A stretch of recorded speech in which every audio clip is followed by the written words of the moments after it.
Hey guys, welcome back to MMA Library. Today in MMA and UFC news, Chael Sonnen says he's unsure if we'll actually see a rematch between Alexander Volkanovski and Islam Makhachev in the near future. Now, when they were doing the photo, Volk did not miss the opportunity to ask for a rematch. Very wise to do. I'm just sharing for you that when this piece came out, it was a little bit misleading on some of the dirt sheets that picked it up. Not on Volk's actual page. On the dirt sheets that picked it up, it was a little bit misleading, as though Islam and Volk had agreed to a rematch. It was Volk who again asked for the photo. This was not even. Islam agreed to do the photo, and they began questioning him, and they asked him if he wanted to do the rematch. No, of course he's going to say yes. The cameras are going. And you would anyway. You would just say that. You would just say yes. You just would. It's the polite thing to do. But when Volk says we'll rematch and we'll do it in Abu Dhabi, okay? When anybody starts giving up territory in a negotiation before it's requested, you're weak. What do you guys think about Chael's comments? Was it considered weak for Volkanovski to give up the territory of the rematch straight away? And will we see Islam and Volk face off again this year? Let us know in the comments. Alex Pereira shares some new grappling footage as he prepares for his rematch with Israel Adesanya.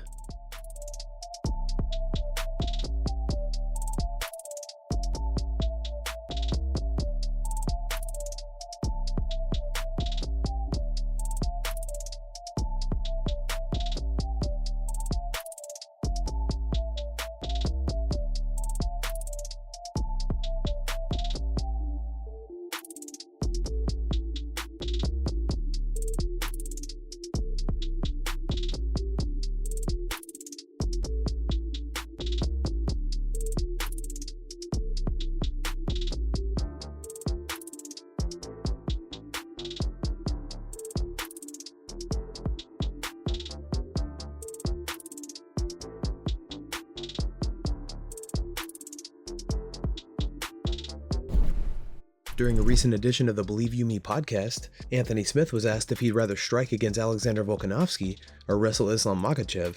This was his response. Man, I'd probably rather strike with Volkanovski. I think you have more opportunities there. You know, like if you're just I don't know, you got a better opportunity to catch someone with like a punch or a kick or something like that. It's hard to catch really dominant wrestlers. Well, like, of course, wrestling isn't something you can really get lucky. You know what I mean? You were literally three of him stacked on top of each other. Oh, me personally? I'll fight them both at the same time. I'm just kidding. That's a joke. Media people is just a joke. I'd rather strike Volkanovski because I'm 14 times his height.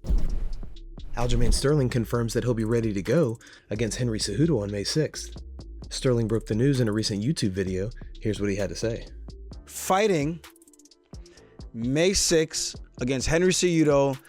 I'm looking forward to the challenge. Again, I think Henry's a very tough dude, very accomplished in the wrestling world. I think also in the MMA world.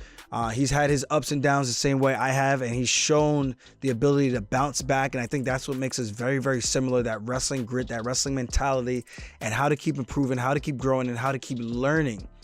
And with that being said, always being a seeker of knowledge. I think he's a little strange outside of that. You can look past that. You can see that he's a tough competitor and he's in there to win every single time he makes the walk.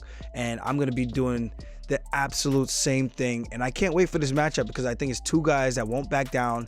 And I think the wrestling might cancel each other out. We will see. If I'm able to actually ragdoll him, we're going to figure out in the first 5 minutes. And then from there, we'll figure out if we want to waste a ton of energy grappling, or do we want to put these to the test and show the world what high-level grapplers can actually do when it comes to striking. Erin Blanchfield wants a title shot during International Fight Week in July. Here's what she had to say during an interview with the Schmo. You got to be calling for that title shot next. Yeah, that's exactly what I did Saturday. And, I think whoever wins that title, maybe we can fight in July in International Fight Week. I think that'd be great. Would you take any fight that's not a title fight, a title limiter fight, if they gave it to you? I definitely would. I'd definitely rather fight for a title first, but I only have five fights in the UFC, so another fight wouldn't be bad either.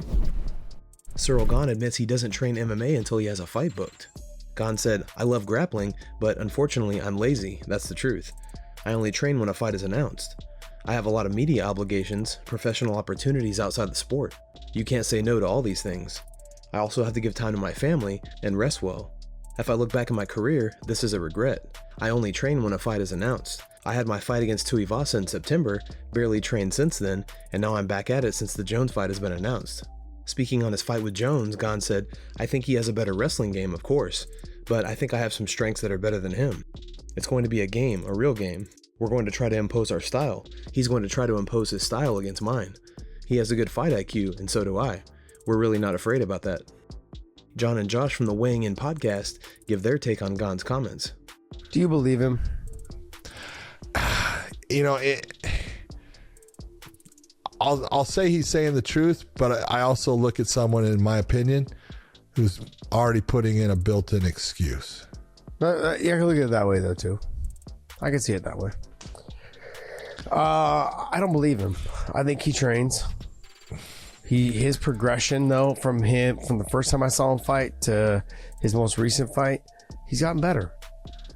And I don't know if it's just because he's more relaxed, more calm out there, but he's got a little bit of grappling now, and maybe he's picked it up, you know, when he has only been in a fight camp.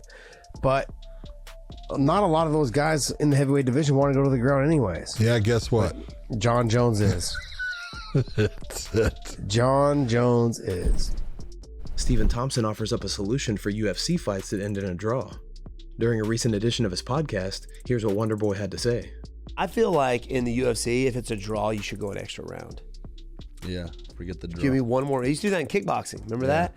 If it was a draw, you go in an extra round. And the person, and you know who's going to win by the way they acted. Like, it's a draw. And you see a guy go, like, yeah. And so you know the guy go, like, dang, I got to go again. Go again. Yeah, like, all right, he's losing this round. Dang, bro. You know how crazy that would be? Hey, we're going another round. That would be nuts. People would be like, especially if it's a great fight. Yeah. Sean O'Malley and Tim Welch give their take on the potential fight between Alexander Volkanovski and Yair Rodriguez. Here's the clip. Yair versus Volkanovski is probably going to be what's next for the 145 division, the interim versus the actual champ. That's exciting, dude, because there's certain people that there's just no one like him. Like Yair's his own style. I feel like I have my own style. There's certain people you just can't emulate. Yair's is like one of those. It's gonna be sweet, but I don't know. Volk's so good. He could go in there and make it look easy somehow. You know what I mean? It's crazy how good he is too. He's short. He's short, but he's got so many little tricks and little feints to start off his combo. He's so skilled, fast, and he's such a dense little brick. The best curious, cardio ever. Yeah, got to be hands down. I'm curious to how him and Yair would go. Yeah, I think it's a super interesting matchup, and I'm excited for that one.